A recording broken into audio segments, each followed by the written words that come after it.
দিকে দিকে অলক্ষী, আরো এক অলক্ষীর খোঁজ। রিষড়ায় আরো এক অলক্ষীর খোঁজ পাওয়া গেল। লক্ষ্মীর ভান্ডারের টাকা কাউন্সিলরের আত্মীয়র অ্যাকাউন্টে ঢুকে যাচ্ছে। রিষড়ার ঘটনায় বেনিয়মের অভিযোগ শ্রীরামপুর থানায়। আরো বিস্তারিত জানাতে পারবেন রানা রয়েছেন সঙ্গে। রানা, লক্ষ্মীর ভান্ডারের টাকা কি করে নিজে অ্যাকাউন্টস্থ করতেন? এটা তো সম্ভব নয়। নাম নথিভুক্ত করলেন কিভাবে?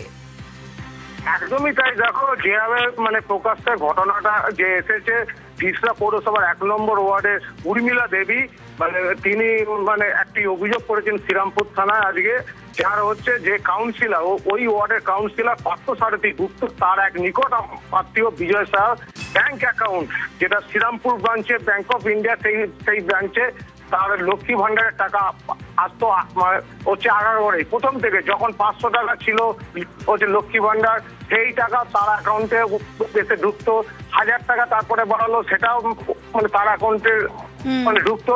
সম্প্রতি 1,500 টাকা বাড়িয়েছে, সেই টাকাও ঢুকতো। আচ্ছা, একবার একটু অভিযোগটা শুনে নি রানা, সঙ্গে থাকো।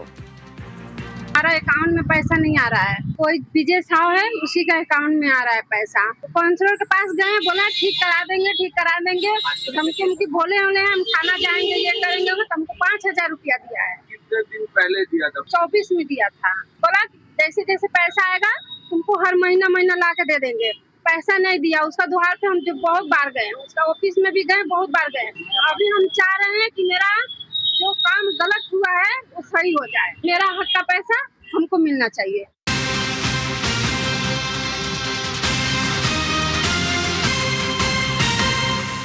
ইতিমধ্যে অভিযোগ জানানো হয়েছে, কথা বলবো। রানা রয়েছেন সঙ্গে। রানা, কাউন্সিলরের আত্মীয় হওয়ার সুবিধাতেই কি এই লক্ষ্মীর ভান্ডারের টাকা অলক্ষ্মীর অ্যাকাউন্টে চলে যাচ্ছিল?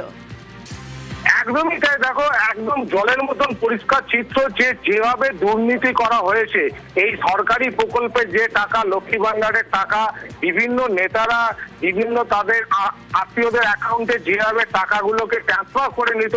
শুধু তাই না, এই যে উর্মিলা দেবী তিনি এমনও অভিযোগ করেছেন যে লক্ষ্মী ভান্ডারের যে টাকার জন্য সে প্রায় সেই কাউন্সিলরের ঘনিষ্ঠ আত্মীয়র কাছে যেত, কাউন্সিলর কাছে যেত, তাকে একটা থোক অ্যামাউন্ট 2,000 5,000 টাকা করে তার হাতে ঘুরিয়ে দিত।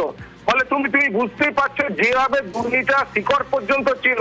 এই নিয়ে কিন্তু সে বারবার অভিযোগ জানিয়েছিল মহকুমা শাসক থেকে আরম্ভ করে পৌরসভা কাউন্সিলরকে। শুধু তাকে প্রতিশ্রুতি দিয়েছিল তোমার ব্যাংক অ্যাকাউন্ট যেটা আছে, যেটা উপভোক্তা যার অ্যাকাউন্টে পাওয়ার কথা উর্মিলা দেবী, তার অ্যাকাউন্টে সেই যে অ্যাকাউন্ট নাম্বারটা ঠিক না করিয়ে তাকে কিন্তু এইভাবে দীর্ঘদিন ধরে তাকে বঞ্চনা করেছে। সরকারি যে হচ্ছে লক্ষ্মী ভান্ডারের টাকা সে পুরোটা পায়নি বলে হচ্ছে তার অভিযোগ। এই নিয়ে সে শ্রীরামপুর থানাতে একটি লিখিত অভিযোগ দায়ের করেছে। তবে গোটা ঘটনায় কিন্তু ক্যামেরার সামনে মুখ না খুললো এই পার্থসারথী গুপ্তা, যার নামে অভিযোগ উঠছে যে তার কোনো আত্মীয় তার অ্যাকাউন্টে এই টাকাটা হচ্ছে ট্রান্সফার হচ্ছিল। সে কিন্তু এই ব্যাপারে উদাসীন। সে বলেছে আমি এই বিষয়ে কিছু জানি না। ওকে,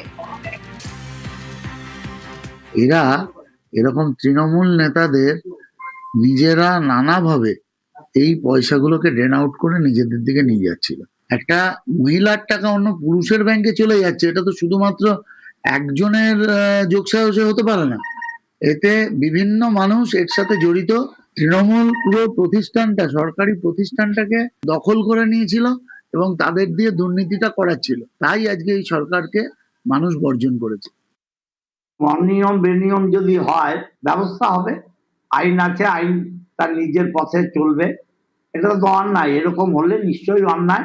অন্যায় যদি কেউ করে এবং অন্যায় করতে যারা সাহায্য করে দুজনই দোষী। অতএব অন্যায় করতে যে সরকারি কর্মচারীরা সাহায্য করেছে তাদের জন্য ব্যবস্থা হয়।